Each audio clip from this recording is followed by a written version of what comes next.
Tower को अपनी location से अपडेट देते रहते हैं। इस प्लेन को उड़ान भरे 4 घंटे गुजर चुके थे।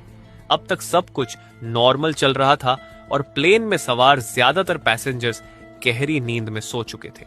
कुछ मिनटों में जहाज अटलांटिक ओशियन के बीचों बीच पहुंच चुका था।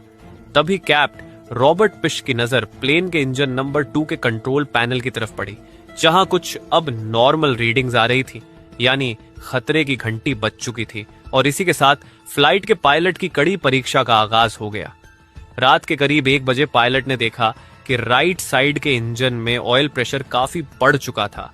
साथ ही ऑयल की क्वांटिटी कम और ऑयल टेम्परेचर भी लो इंडिकेट हो रहा था। इस तरह का एरर दोनों पायलट अपने करियर में पहली बार देख रहे थे, क्योंकि स्कूटर से लेकर प्लेन तक जब भी कोई इंजन ज्यादा देर तक ऑपरेशनल होता है तो धीरे धीरे उसका तापमान बढ़ता है, लेकिन यहां तो टेम्परेचर रैपिडली ड्रॉप हो रहा था। जो किसी भी तरह से एयर ट्रांजिट के मेंटेनेंस कंट्रोल सेंटर में फोन घुमाते हैं और इस प्रॉब्लम के बारे में बताते हैं, लेकिन जवाब में उन्हें सिर्फ इतना कहा जाता है कि आप एरर को मॉनिटर करते रहे और हमें इस बारे में जैसे ही कुछ पता चलेगा हम आपसे कांटेक्ट करेंगे।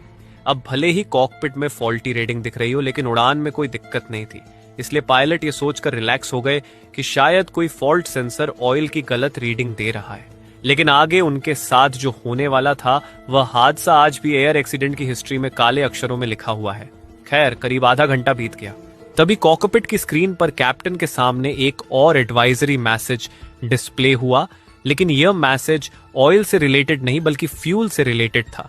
दरअसल कमर्शियल एयरलाइंस का फ्यूल उनके विंग्स में इक्वल डिस्ट्रीब्यूटर होता है, लेकिन स्क्रीन में वार्निंग दिखी कि लेफ्ट विंग के मुकाबले राइट विंग में फ्यूल कम है। लेकिन यह परेशानी भी पायलट को ज्यादा बड़ी नहीं लगी, क्योंकि कई बार सिर्फ